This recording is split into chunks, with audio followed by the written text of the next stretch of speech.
चलिए record on कर लें ताकि आपको इसकी वीडियो भी मिल जाए। ठीक है। Any questions so far from the previous lecture? Anything which you could not understand?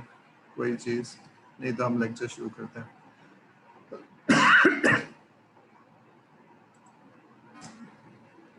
ठीक है, हमने कल ये पढ़ लिया था। अच्छा, मेरे गले में तकलीफ है तो अगर आवाज़ में कोई हुआ है तो मुझे बता दीजिएगा। हमने ये पढ़ा था कि इंजीनियरिंग अप्रोच, आज will study in the detail engineering approach क्या चीज़ होती है और पिछले हिस्टोरिकली काम कैसे होता था। लेकिन हमने कल ये पढ़ लिया था कि छोटा सा काम या छोटा सा कोड कोई भी हो उसमें इंजीनियरिंग रिक्वायर्ड नहीं होती है, कोई भी आदमी कर लेगा। लेकिन लार्ज एंड कॉम्प्लेक्स काम कोई भी हो, चाहे वो सिविल इंजीनियरिंग हो, मैकेनिकल हो, चाहे कंप्यूटर इंजीनियरिंग हो, सॉफ्टवेयर इंजीनियरिंग हो, उसमें प्रॉब्ली विल नीड इंजीनियर्स। यानी अगर लार्ज एंड कॉम्प्लेक्स बिल्डिंग बनानी है तो इसमें आपको यू नीड सर्टेन इंजन, यानी थॉट प्रोसेसेस चलेंगे, पहले से कुछ चीज़ें प्लान होंगी और ये सारी चीज़ें आप करनी पड़ेंगी। ठीक है, तो ये हमने थोड़ा सा पढ़ लिया था कि छोटी सी एप्लीकेशन अगर आपने बनानी है, जैसे अगर आपको असाइनमेंट दिया जाता है किसी भी लैंग्वेज के कोर्स में या उसमें, तो आप जल्दी से बना लेते हैं। लेकिन अगर आप किसी बहुत बड़े सॉफ्टवेयर हाउस का पार्ट है, I am not talking about small software house जहाँ 12-15 लोग हों, आई एम टॉकिंग अबाउट 500-1000 लोग हों, तो there probably you are part of a team. तो यहाँ आपको स्पेशलाइज तरीके से काम करना होगा। कोई आदमी रिक्वायरमेंट ले रहा होगा, कोई आदमी उसका आर्किटेक्ट बना रहा होगा और आप उसकी कोडिंग कर रहे होंगे, कोई उसकी टेस्टिंग कर रहा होगा। They are very specialised role. ठीक है ना। तो प्रोफेशनल डेवलपमेंट, इस तरह की जब चीज़ें आप बनाते हैं तो इसमें आपको ये सारी चीज़ें सीखनी होंगी। तो प्रॉब्ली मैं इसलिए इसको रिलेट कर रहा हूँ आपकी प्रैक्टिकल लाइफ से, क्योंकि अदरवाइज फिर आप कहेंगे कि कहाँ इस्तेमाल होती है, तो सारी चीज़ें थ्योरी हैं। It is not theory. Theory पढ़ के आपको एक्चुअली हैंड्स ऑन करना है। तो FIP में ये सारी चीज़ें इस्तेमाल होंगी आपके और फिर इंडस्ट्री में इस्तेमाल होंगी। ये हमने पढ़ लिया था कि एक अगर हॉस्पिटल मैनेजमेंट सिस्टम है, तो ये मैंने दिखाने की कोशिश की है कि ये हॉस्पिटल मैनेजमेंट सिस्टम में ये मॉड्यूल्स हैं। इन पेशेंट का अलग मॉड्यूल है, आउट पेशेंट का अलग मॉड्यूल है। ठीक है, तो ये सारे इसके अपने अपने फीचर्स होंगे। इन पेशेंट के फीचर्स अलग होते हैं और आउट पेशेंट के फीचर अलग होते हैं। Consultant doctors based on their specialisation, उनका टाइम, लोगों को दिखाना, उनको कंसल्ट करना, उनसे इलाज पूछना, ये सारी चीज़ें। इसके अंदर बिजनेस की नॉलेज बहुत इंपॉर्टेंट है। जब भी एक प्रोफेशनल सॉफ्टवेयर बनाया जाएगा तो कस्टमर की एक्सपेक्टेशन या यूज़र की एक्सपेक्टेशंस बहुत हाई होती है। वो आपको एज ए कंसल्टेंट देख रहे होते हैं, यानी आपको हर चीज़ पता है। आप आएंगे और ये सारी चीज़ें हमसे पूछेंगे, हमारे मसले पूछेंगे और आपको, वो 20 साल पहले होता था कि हम बताएं, उसको भी हम ज़रा देखेंगे पहले क्या होता था हिस्टोरिकली। लेकिन अब हम देखेंगे कि the expectations has change. For example आज से 20-25 साल पहले अगर आप किसी ब्रांच में अकाउंट खोलते थे तो उसी ब्रांच से आपका अकाउंट ऑपरेट होता था। बाकी किसी जगह से आप अकाउंट को ऑपरेट नहीं करते थे, क्योंकि एक बड़ा सा खाता होता था, रजिस्टर होता था बड़ा सा, वो खोलता था, आपका अकाउंट देखता था कितने पैसे हैं, जितने आपने निकाल लिए हैं वो हाथ से लिख लेता था, माइनस कर देता था और आपका बैलेंस। लेकिन अब क्योंकि वो एप्लीकेशन इलेक्ट्रॉनिक है, जो खाते हैं वो आपके इलेक्ट्रॉनिक हैं, डिजिटाइज हैं और कहीं इलेक्ट्रॉनिक सेंट्रलाइज डेटाबेस में है, तो अब आप कहीं से भी ऑपरेट कर सकते हैं। ठीक है, तो ये सारी चीज़ें बताने का मकसद ये है कि जब लार्ज एंड कॉम्प्लेक्स एप्लीकेशन बनती है तो उसमें बहुत सारी चीज़ों का ख्याल रखना पड़ता है। तो ये हम इस सॉफ्टवेयर इंजीनियरिंग में पढ़ेंगे और ये हम समराइज तरीके से पढ़ेंगे। यानी फॉर एग्जांपल कल बताया था हमने, रिक्वायरमेंट इंजीनियरिंग को हम 2 लेक्चर में ख़त्म कर देंगे, लेकिन जब आप 7th सेमेस्टर में जाएंगे तो आपको पूरा सेमेस्टर रिक्वायरमेंट इंजीनियरिंग पढ़ेंगे। इसी तरह से प्रोजेक्ट मैनेजमेंट को भी हम शायद 2 लेक्चर्स में ख़त्म करेंगे। ठीक है, लेकिन जब आप 8वें सेमेस्टर में जाएंगे तो पूरा कोर्स एक आपको पढ़ना पड़ेगा प्रोजेक्ट मैनेजमेंट का। इसी तरह से सॉफ्टवेयर टेस्टिंग हम शायद बहुत ही सरसरी तौर से 2 लेक्चर्स में ख़त्म कर देंगे, 2 या 3। लेकिन जब आप 8वें सेमेस्टर में जाएंगे तो पूरा सॉफ्टवेयर क्वालिटी इंश्योरेंस का एक कोर्स पढ़ना पड़ेगा। ठीक है, तो building the software large and complex, इसके लिए आपको इंजीनियरिंग चाहिए, कुछ चीज़ें आपने सीखनी है। ठीक है, टूल्स एंड टेक्निक्स हमने थोड़ा सा कल डिस्कस कर लिया था। फिर ये था कि जब छोटा सॉफ्टवेयर होता है, जैसे अगर आप एक अपना प्रोजेक्ट करेंगे तो ये सारे काम आप खुद कर रहे होंगे। अगर दो दोस्त भी बना रहे हैं तो रिक्वायरमेंट भी आप लेंगे, डिजाइन भी आप करेंगे, डेवलपमेंट भी आप करेंगे, और अगर कोई बग आ गया तो उसको रिजॉल्व भी आप करेंगे। ठीक है ना, ये छोटी सी टीम के लिए तो ठीक है। लेकिन जब आप एक लार्ज प्रोजेक्ट पे काम करते हैं तो हर आदमी हर काम नहीं करता है। ठीक है, फिर आप बहुत स्पेशलाइज रोल ले लेते हैं। ठीक है, फिर हमने ये पढ़ा था कि large team may be in different locations, और फिर सॉफ्टवेयर की मेंटेनेंस हमने पढ़ा था, सॉफ्टवेयर की टेस्टिंग और रिलीज पढ़ा था ये हमने। थोड़ा सा आगे चलते हैं, इसमें कोई सवाल है तो पूछ लीजिए, नहीं तो हम आगे जा रहे हैं। ठीक है ना, तो ये बहुत I would like you to listen and process in your mind, और अगर आपके जहन में कोई सवाल है तो आप सर से पूछ लीजिए, क्योंकि आपके कॉन्सेप्ट का सही होना, आपका सीखना बहुत ज़रूरी है। ठीक है, ये हमने पढ़ लिया था कि हर एक की अलग अलग टीम होगी और ये सारी चीज़ें होंगी। ठीक है, ठीक है, तो हमने आर्टिफैक्ट भी पढ़ा था। किसी को याद है आर्टिफैक्ट क्या होता है? एनीबॉडी जो गौर से सुन रहा था सर का लेक्चर, किसी को याद है व्हाट इज एन आर्टिफैक्ट? नहीं याद है? अब ये ना मेरी दरख्वास्त आप लोगों से ये है कि किताब पढ़ते जाइए, और जब क्लास में बैठे तो कॉपी पेंसिल आपके हाथ में होनी चाहिए, and take the notes.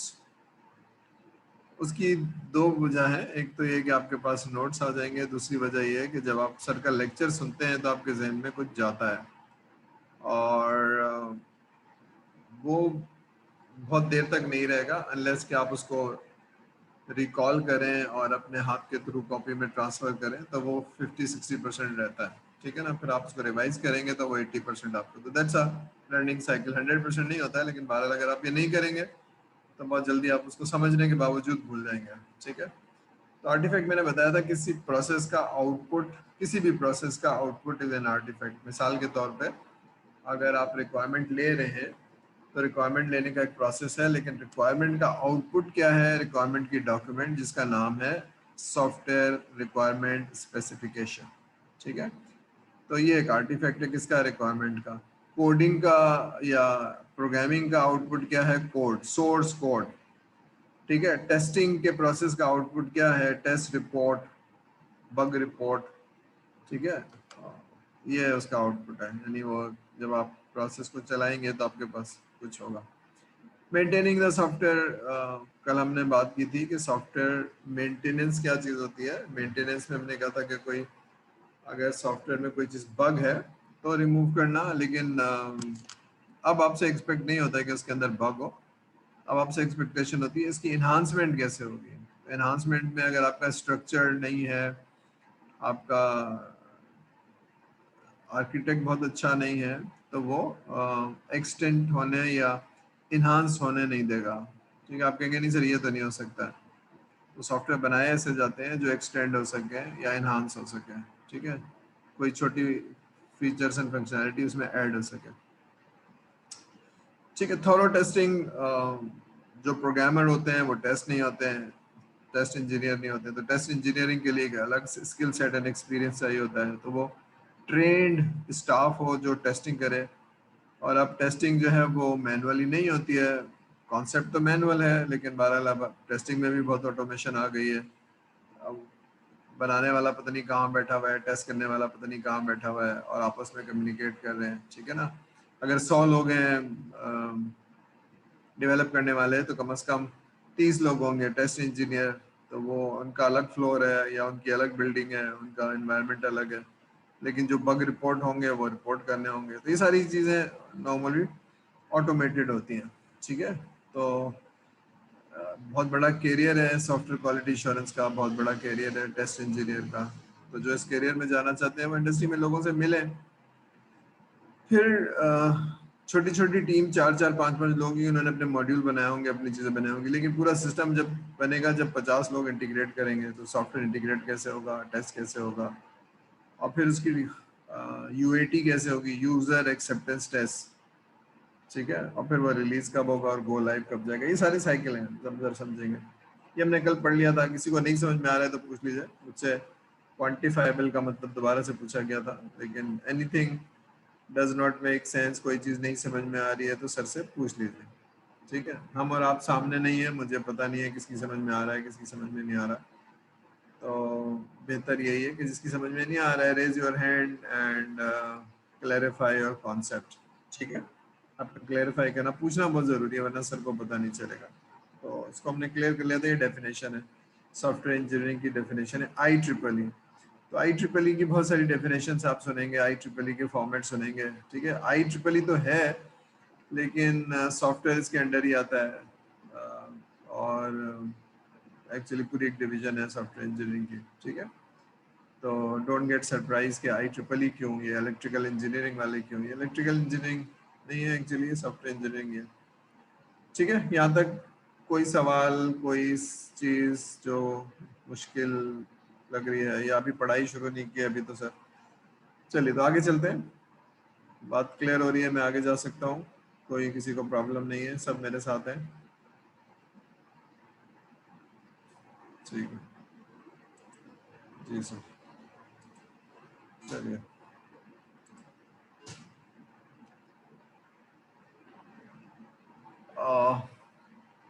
What is software crisis? एक पूरी हिस्ट्री है जिसमें अभी हम थोड़ा सा देखेंगे हिस्ट्री को थोड़ा सा, ताकि आपको पता चले अगर आप ये नहीं करेंगे तो क्या हो सकता है। ठीक है, तो it is often the case that software products are, अब देखिए क्या है, पढ़ लीजिए इसको फिर मैं समझाता हूँ।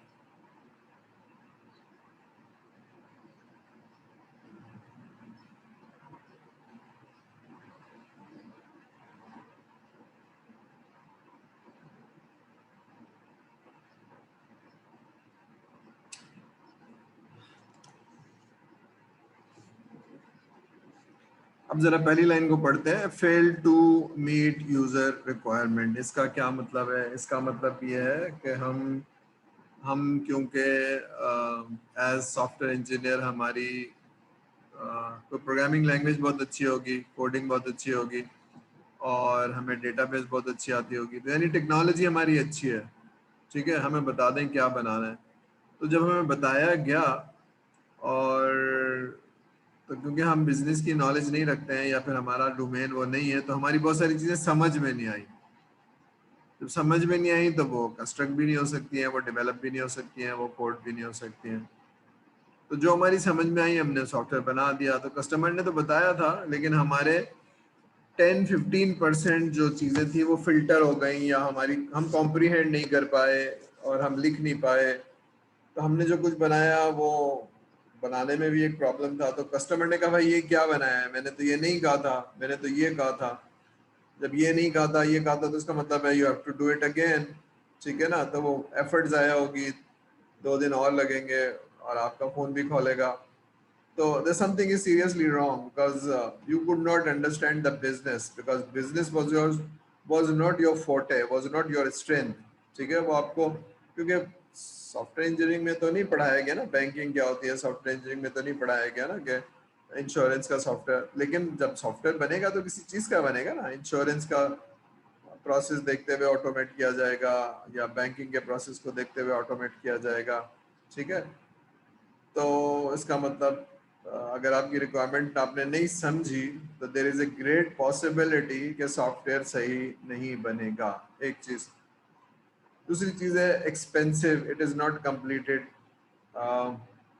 आपने सोचा तो था कि हम रिक्वायरमेंट लेंगे 2 महीने में और 6 महीने में प्रोग्राम बना देंगे और 1 महीने में टेस्ट कर लेंगे, तो 8 महीने में सॉफ्टवेयर बन जाएगा। लेकिन जब आप ग्राउंड पे उतरे तो पता चला रिक्वायरमेंट 2 महीने में ख़त्म नहीं हो रही है। ग्राउंड में उतरे तो पता चला कोडिंग जो हमने सोचा था 6 महीने में ख़त्म हो जाएगी, वो तो ख़त्म ही नहीं हो रही है, वो तो एरर आए जा रहे हैं, एरर आए जा रहे हैं। तो इसका मतलब है जो काम 8 महीने में ख़त्म होना था वो नहीं ख़त्म हुआ। ठीक है, तो इसका मतलब है एक्स्ट्रा कॉस्ट, तो एक्सपेंसिव हो गया, जो बजट था उससे एक्सपेंसिव हो गया। ठीक है, आपने सोचा था कि ये इतने लाख में या इतने उसमें बन जाएगा, लेकिन नहीं बन पाया, तो इट्स ऑलवेज एक्सपेंसिव। ठीक है ना, उसमें पहली वाली चीज़ें की रिक्वायरमेंट नहीं है, दूसरा वाला ये कि हम एस्टिमेट सही नहीं कर पाए टाइम को और कॉस्ट को। तो कल बात हुई थी कि एस्टिमेट क्यों नहीं हो पाएगा, कि mental capability can not be estimated. Mental capability can not be estimated, यानी अनलेस कि आपने उस आदमी के साथ काम किया हो। ठीक है। आखिरी चीज है, software difficult to alter, debug and enhance. अगर आपने बनाया इस तरह से नहीं है, अगर आपकी इंटेंशन यानी आपने बनाया था कि भाई मैंने पढ़ना है और मैंने ही देखना है, लेकिन अब सॉफ्टवेयर तो इसलिए नहीं बनता है क्योंकि अगर 100 लोगों ने बनाया है तो 10 लोग उसको एनहांस करेंगे बाद में। तो 10, तो सॉफ्टवेयर की रीडेबिलिटी बहुत अच्छी होनी चाहिए, सॉफ्टवेयर का स्ट्रक्चर, सॉफ्टवेयर का जो भी आर्किटेक्ट है बहुत अच्छा होना चाहिए, उसको समझना आसान होना चाहिए, जिसने लिखा है उसको नहीं, बल्कि किसी को भी पढ़ना और समझना आसान होना चाहिए। तो ये एक चीज़ है जो पहले नहीं होता था, ख्याल ही नहीं होता था कि हम किसी और ने भी पढ़ना है। अगर आप अपना कोड लिख रहे हैं असाइनमेंट का, तो आप ये थोड़ी सोचते हैं कि कोई और पढ़ेगा उसको और सही करेगा। लेकिन प्रोफेशनल सॉफ्टवेयर में तो बहुत कॉमन है ना कि आप बना कोई और है और सही कोई और करेगा, क्योंकि जो इन्होंने बनाया था वो तो किसी और प्रोजेक्ट में चले गए 2 साल के बाद, ये प्रोजेक्ट तो 8 साल चलेगा, 10 साल चलेगा। जिन्होंने बनाया था वो नेक्स्ट प्रोजेक्ट में चले गए 2 साल बाद, या दुबई चले गए या कहीं और चले गए। ठीक है। ऑफन डिलीवर्ड लेट, ये एक बहुत बड़ा इशू है, टाइम पे नहीं बन पा रहा। Do not use resource optimally. ठीक है ना। अब लोगों से काम लेना, लोगों से अब ये सारे चैलेंजेस हैं जिसकी वजह से हमने कहा कि सॉफ्टवेयर टाइम पे नहीं होता है, या रिक्वायरमेंट पूरी नहीं होती, या उसको चेंज करना बहुत मुश्किल हो जाता है। ठीक है। The more complex is the software it is harder to change. तो बताएगा ऐसा क्यों है? मोर कॉम्प्लेक्स यानी अगर आ, 1000 लाइनों का सॉफ्टवेयर है तो चेंज करना आसान है, लेकिन अगर वो 10,000 लाइनों का है या 1 लाइनों का कोड है तो चेंज करना मुश्किल होगा। कोई बताएगा क्यों ऐसा है? ऐसा क्यों है? Anybody would like to answer that question?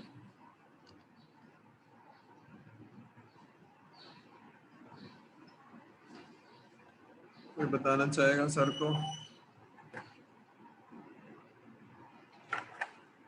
मेरे साथ तो है ना, मतलब मेरी सुन तो रहे हैं या मेरी सुन भी नहीं रहे?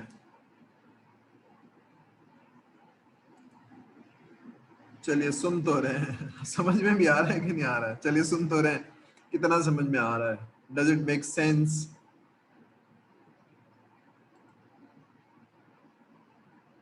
Code to see where the mistake is. हाँ देखिए, अब बात सारी यही है। जवाब देने से पहले मैं ये समझाऊं कि ये बात तो समझ में आ रही है ना कि छोटा कोड होगा तो ढूंढना आसान हो जाएगा, कि बहुत बड़ा कोड है इसमें हजारों लाइन या लाखों लाइन लिखी हुई है तो उसको ढूंढना मुश्किल हो जाएगा। इसका मतलब है सॉफ्टवेयर जो है वो रीडेबल होना चाहिए, स्ट्रक्चर्ड होना चाहिए, अलग अलग मॉड्यूल होने चाहिए। ठीक है। तो ये बात समझ में आ रही है, वरना डिफिकल्ट टू मेंटेन है। ठीक है। और डेटा की बात नहीं हो रही भाई, it is difficult to manage large amount of data. Data की बात नहीं हो रही है, कोड की बात हो रही है। कोड कोड आपने एक स्क्रीन बनाई है जिसमें आपको कहता है कि ये चीज ऐड कर दो, तो it's not the data, size of the data is different. शायद size of the data, I'm not talking about size of the data I'm talking about code। ठीक है। यानी अगर आपको स्क्रीन दिख रहा है या रिपोर्ट दिख रही है और कस्टमर कह रहा है इस रिपोर्ट को ऐसे नहीं हो सकता, तो वो रिपोर्ट तो डेटा खींच के लाएगी, पुल करेगी और आपके स्क्रीन पे पुश कर देगी। What I am talking about that enhancement in that report, enhancement in that screen। ठीक है। तो don't get confuse with the data. ठीक है। बात समझ में आ रही है? डेटा एक अलग चीज है, कोड या प्रोग्राम एक अलग चीज है। क्लियर है ये बात? So I am talking about, I am not talking about data, I am talking about. ठीक है। ठीक है। तो अब एज्यूम करिए एक बैंकिंग की एप्लीकेशन है और उसमें 40 स्क्रीन है और वो कहता है ये वाली जो स्क्रीन मेरे इस पे नजर आ रही है इसको चेंज करें। अब ये कहाँ ढूंढेंगे? ठीक है। ये कहाँ ढूंढेंगे? तो अब ये ढूंढने का कोई तरीका कार होना चाहिए। अब एग्जाम्पल से समझिए। एक किताब है, मैंने लिखी है और उसका टेबल ऑफ कंटेंट या इंडेक्स नहीं लिखा है, और मैं कह रहा हूँ इसमें फलानी चीज निकाली है। अब आप ढूंढ रहे हैं, पढ़ रहे हैं, ढूंढ रहे हैं, 100 पेज तो पढ़ लिए लेकिन वो चीज नहीं मिल रही है। ठीक है। फिर ढूंढ के 3 दिन बाद आपने कहा सर मिल गई है, ये 300 पेज पे है। आसान तरीका ये होता है कि मैं किताब लिखता तो चैप्टर वाइज लिखता, उनको अलग अलग चैप्टर कर देता और उसके ऊपर एक इंडेक्स लिख देता कि ये वाली चीज चैप्टर 1 में मिलेगी, ये वाली चीज चैप्टर 2 में मिलेगी, ये वाली चीज इस पेज से इस पेज तक, ढूंढना आसान हो जाता। ठीक है, तो किताब ऐसे लिखी जाती है कि कोई सब्जेक्ट कोई टॉपिक ढूंढना आसान हो और आखिर में ग्लोसरी होती है। तो कोड भी ऐसे ही लिखना चाहिए, कोड भी ऐसे ही लिखा जाएगा, वरना मेंटेन नहीं होगा। ये बात समझ में आ रही है? You need to make a maintainable software, पहली बात। दूसरी बात, उसका स्ट्रक्चर इतना आसान हो कि उसको चेंज करना इतना ऑर्गेनाइज्ड हो, आसान नहीं हो, ऑर्गेनाइज्ड हो कि उसको चेंज करना आसान हो जाए। ये बात समझ में आ रही है कि जब लार्ज एप्लीकेशन बैंक की जो बनेगी 1 साल 1.5 साल में, जो 6 साल 8 साल चलेगी, तो वो चेंज तो होगी, हर 2 महीने बाद कुछ ना कुछ एडिशनल रिपोर्ट होगी। ठीक है, तो ठीक है, हम आगे चलते हैं।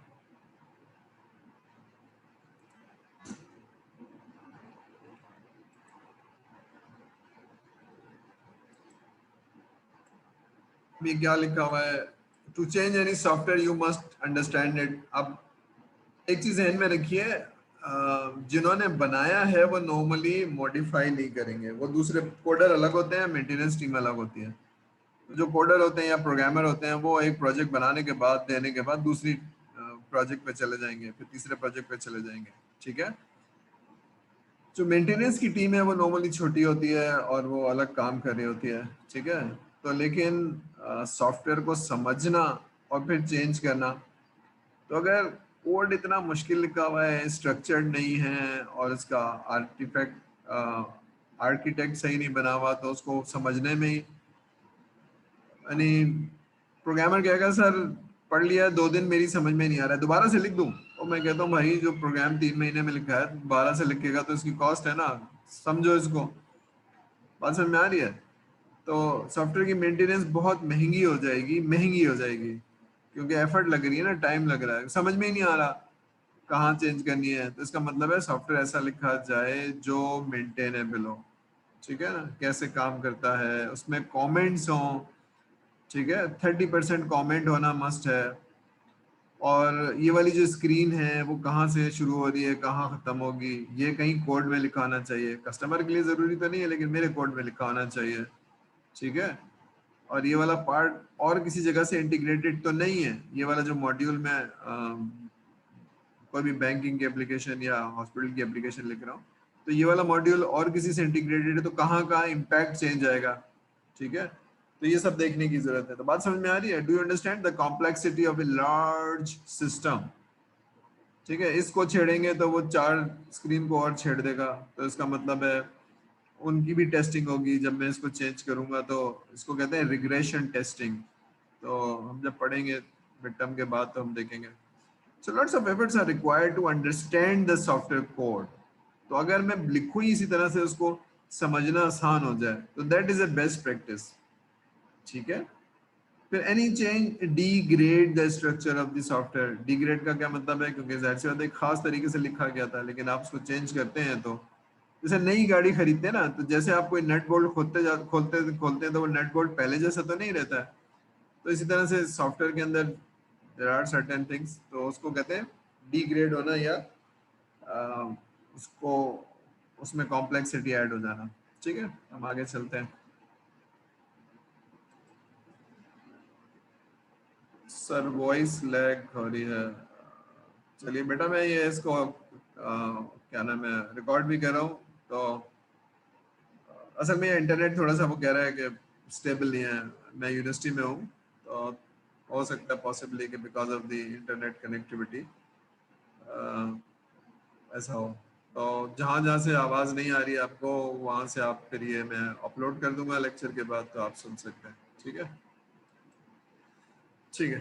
तो शैल आई रिपीट दैट स्क्रीन, या मैं आगे चलूँ? मेरे ख्याल से असल में दोनों के इंटरनेट पे डिपेंड करता है, मेरे भी और आपके भी। अगर सारे लोगों को आवाज़ आ रही थी, खाली आपको नहीं आ रही थी, तो देयर इज अ पॉसिबिलिटी कि आपका इंटरनेट कनेक्शन जो है ना। ठीक है, तो कौन से फैक्टर्स हैं जो सॉफ्टवेयर को बनने में मुश्किल करते हैं या उसकी डेवलपमेंट में मुश्किल करते हैं? तो what are the factors?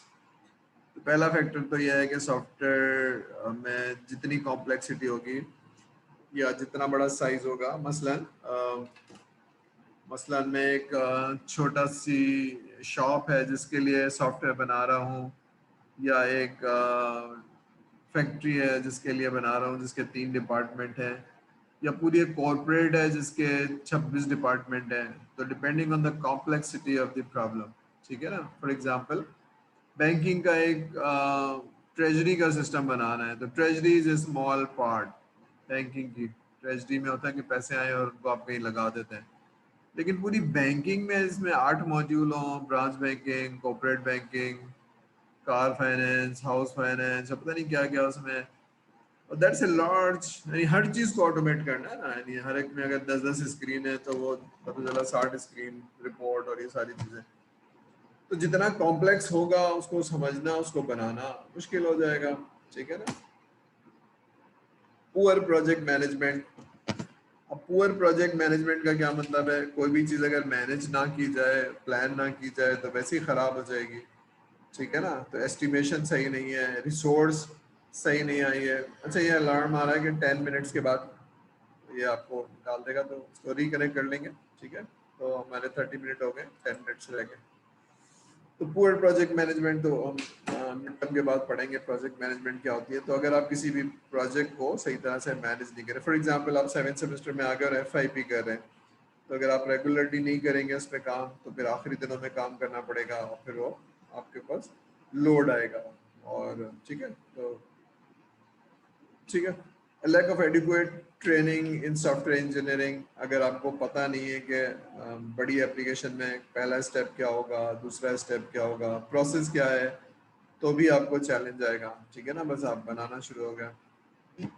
Programmers are not conversant in latest software engineering technologies, यानी टूल्स की बात हो रही है, टेक्निक्स की बात हो रही है, तो हम जो पढ़ेंगे, तो अगर ये नहीं है तो there is a great possibility, जैसे मैंने कल एग्जांपल दी थी ना, कि अगर आप सिस्टम्स लिमिटेड की बात करें तो प्रोबेबिलिटी हाई है कि उनका सॉफ्टवेयर अच्छा बनेगा, और हमारे जो इंजीनियर्स अभी पढ़ के निकले हैं, प्रोबेबिलिटी लो है कि उनका सॉफ्टवेयर अच्छा बनेगा। क्यों? क्योंकि उनके पास टूल्स और टेक्निक्स उन्होंने पढ़े हुए नहीं है। तो जवाब आया था एक्सपीरियंस। एक्सपीरियंस एक अलग चीज़ है, लेकिन अगर आपने वो चीज़ें पढ़ी भी नहीं है, इसको यूँ समझ लीजिए कि अगर आपने एक डॉक्टर है जो फ्रेश है और एक डॉक्टर है 10 साल का एक्सपीरियंस, तो एक्सपीरियंस एक अलग चीज़ है। लेकिन एक आदमी डॉक्टर ही नहीं है, उसने मेडिसिन पढ़ी ही नहीं है, MBBS है ही नहीं, तो वो इलाज कैसे करेगा, ठीक है। तो एक एक्सपीरियंस एक अलग चीज़ है, लेकिन नॉलेज एक अलग चीज़ है। तो we are talking about knowledge, कि अभी हम जो कोर्स पढ़ेंगे इसमें हम कुछ टूल्स, टेक्निक्स, प्रोसेसेस पढ़ेंगे, ठीक है। इसका एक्सपीरियंस हमें 7th सेमेस्टर में हो जाएगा, ठीक है। फिर डेटाबेस, प्रोग्रामिंग लैंग्वेज, ये सारी चीज़ें ज़रूरी तो हैं, but that is not enough to develop a professional software, ठीक है। Shortage of skilled with software engineering teaching, ये एक बहुत बड़ा इशू है। हमने डेटाबेस पढ़ ली, हमने ऊप्स पढ़ लिया, हमने एल्गोरिदम पढ़ ली है, लेकिन हमें बड़ी टीम का पार्ट कैसे बनना है और ये वाला काम करके कैसे देना है, ये बहुत बड़ा सीरियस इशू है हमारी एकेडमिया में, हमारे, ठीक है। और इंडस्ट्री जो कहती है भाई आपको ये सब चीज़ें आनी चाहिए, ठीक है। तो ये इसको सीख लीजिए, इसको समझिए कि आप एक सॉफ्टवेयर हाउस में काम कर रहे हैं, तो ऐसे लोग जिनके दोस्त, भाई, रिश्तेदार हैं, तो go and meet those people कि सॉफ्टवेयर इंजीनियरिंग होती क्या है, क्या काम करती है। अब ये थोड़ी सी एग्जांपल है आपको समझाने के लिए कि एक इंश्योरेंस कंपनी है allstate.com, और इन्होंने 8 मिलियन एलोकेट किए थे, $8 मिलियन, ठीक है। $8 मिलियन समझते हैं ना आप।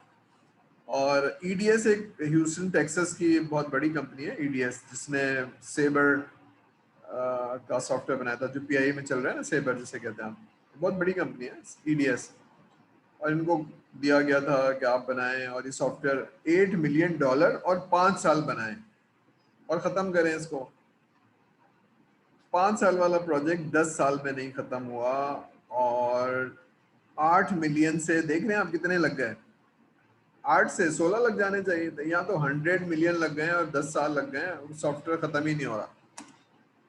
इसी तरह से bank of America, these are very extreme examples, लेकिन बहरहाल इसकी, ठीक है, बैंक ऑफ अमेरिका ने सॉफ्टवेयर बनाया, $23 मिलियन और 5 साल रखे, प्रोजेक्ट 600 मिलियन लग गए, और थोड़े से पैसे दे दें, और थोड़े से पैसे दे दें, थोड़ा सा टाइम और दे दें, थोड़ा सा और टाइम दे दें, और भाई प्रोजेक्ट कैंसिल करना पड़ा, कस्टमर लॉस हो गए। अभी समझ रहे हैं ना आप, कोई वजह होगी ना, ये पाकिस्तान की बात नहीं कर रहा हूँ, अमेरिका की बात कर रहा हूँ, ठीक है। इसी तरह से एक और एग्जांपल है, ईडीएस एक बड़ी कंपनी थी, मैंने बताया जिन्होंने सेबर बनाया, इनको हायर किया गया, 200 मिलियन का सिस्टम दिया गया, सॉरी 18 महीने लग गए। क्या हुआ, 35,000 पॉलिसी होल्डर जो है ना उनको छोड़ना पड़ा। इसका मतलब बहुत सीरियस बग थे, रिस्पॉन्स नहीं आ रहा था, ये सारी चीजें। तो इसलिए ये क्या मसले हैं, ये हम जरा देखेंगे सॉफ्टवेयर इंजीनियरिंग में कि ये किस वजह से आते हैं और हमें क्या चीज सीख लेनी चाहिए। ये दिखाने का ये मकसद है, यहाँ पर सॉफ्टवेयर क्राइसिस दिखाने का मकसद ये है कि अगर आप उन प्रोसेसेस को अडॉप्ट नहीं करेंगे जो पिछले 15-20 सालों में हो गया है, तो आपके साथ भी फिर ऐसे ही होगा कि आपसे एस्टिमेशन नहीं होगी, आपसे प्रोजेक्ट कंप्लीट नहीं होगा, ठीक है, ठीक है। क्लियर है, यहाँ तक बात समझ में आ रही है? तभी मैंने पढ़ाना नहीं शुरू किया है, I am just trying to establish that there is a reason to learn software engineering, ठीक है। अभी हम थोड़ा सा हिस्टोरिकल पढ़ते हैं कि क्या क्या चीज़ें कैसे शुरू हुई थी और फिर कहाँ जाएंगी। जी कोई सवाल है? सवाल नहीं है, ठीक है, चलिए। हम बात कर रहे हैं सॉफ्टवेयर इंजीनियरिंग की, तो सॉफ्टवेयर इंजीनियरिंग क्या होता है, लेकिन हम बात करेंगे कि शुरू कैसे हुआ था। It started with an art, और फिर वो आर्ट कुछ लोगों को सिखाया गया। फिर अब ये है कि पूरी पूरी यूनिवर्सिटी खुली हुई है, किताबें हैं, टीचर्स है। तो हम जरा देखते हैं कि software from art to craft और इंजीनियरिंग, इसको जरा समझ लेंगे ताकि आपको वीकनेसेस समझ आएंगी क्या है जनाब, वीकनेस होती क्या है, ठीक है। चल रहा भाई, चलिए। तो व्हाट इज एन आर्ट, जरा पढ़ लीजिए, फिर मैं समझाता हूँ what is an art.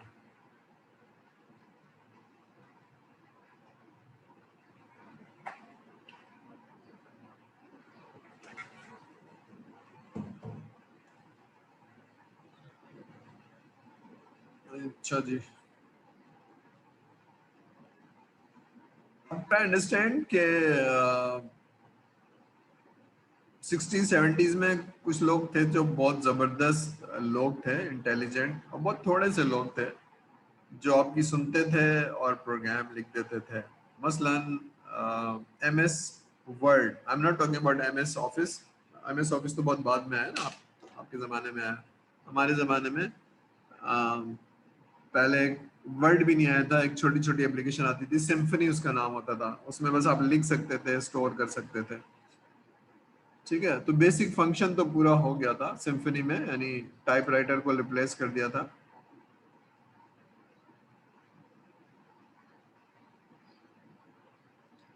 A physical picture about what a person is visualizing in his mind. मैं समझ नहीं पाया आप क्या कहना चाह रहे हैं, चलिए बहरहाल मैं समझाता हूँ। तो वर्ड एक आदमी ने लिख दिया, लेकिन अब उस वर्ड में एनहांसमेंट करने के लिए एक पूरी टीम है। MS माइक्रोसॉफ्ट की जो एक टीम है, पूरी टीम है, तो बहुत ही टैलेंटेड किस्म के लोग थे, ठीक है। जैसे जैसे अगर आपने अभी भी सुना होगा कि फलाने हकीम बहुत टैलेंटेड है, यानी उनके पास जाओ तो इलाज हो जाता है, ठीक है। तो ये वो टैलेंटेड प्रोग्रामर्स होते थे जो बहुत ज़बरदस्त, क्योंकि थोड़े से ही लोग थे खास तौर पे करियर में जाते थे, ठीक है। तो इसमें क्या होता था, इसमें ये होता है कि जनाब लर्न एंड बिकम क्राफ्टमैन। अब ये ऐसे लोग, कुछ लोगों को की जो गुड प्रैक्टिसेस थी, ये लोगों को सिखाते थे। अब सिखाने में या तो रिश्तेदार है या बेटा है, जिस तरह होता है ना, हकीम होता है, तो हिकमत कैसे चलती थी, मैंने अपने बेटे को सिखा दिया, उसने उसके बेटे को सिखा दिया, चेस्ट टू चेस्ट। तो आर्ट से फिर क्राफ्टमैन, जनाब ये जबरदस्त जूता बनाते हैं, क्योंकि 3 सदियों से ये जनाब ये जूते ही बनाते हैं, ये इनके अब्बा बनाते थे, इनके अब्बा बनाते, तो दीज आर क्राफ्टमैन। होता है ना, कहीं आप जाते हैं मुल्तान से फलानी चीज खरीदी, तो जनाब मुल्तान में 100 साल से ये चीज बनती है, दैट इज कॉल्ड क्राफ्ट। तो एक आदमी को आता था, उसने अपने खानदान को सिखा दिया और सारी चीजें, ठीक है। तो start with the some talented person, तो आर्ट होता है, उसके बाद वो लोगों को सिखा देता है जिनमें probably, I don't know। ठीक है, तो उसके बाद फिर क्या होता है, उसके बाद ये होता है कि जो बेस्ट प्रैक्टिसेस होती हैं, अब मैं समझाता हूँ बेस्ट प्रैक्टिस क्या होती है। उनको स्टडी और एनालाइज किया जाता है, उनके एक्सपीरियंस को अरेंज किया जाता है इन टर्म्स ऑफ डॉक्यूमेंट, और फिर ये देखा जाता है कि ये वाला प्रोसेस फलाने के लिए सही है और ये वाला प्रोसेस फलाने के लिए सही है।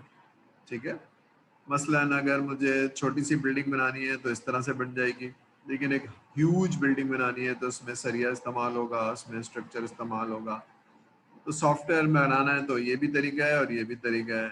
जो ऐसा प्रोजेक्ट जिसमें रिस्क बहुत हाई है, इसमें जान जाने का खतरा है, तो उसमें रिस्क वैल्यूएशन जरूरी है। लेकिन ऐसा छोटा सा प्रोजेक्ट जिसमें रिस्क वैल्यूएशन नहीं है, वो किसी और तरह से बनाया जा सकता है। तो हम थोड़ा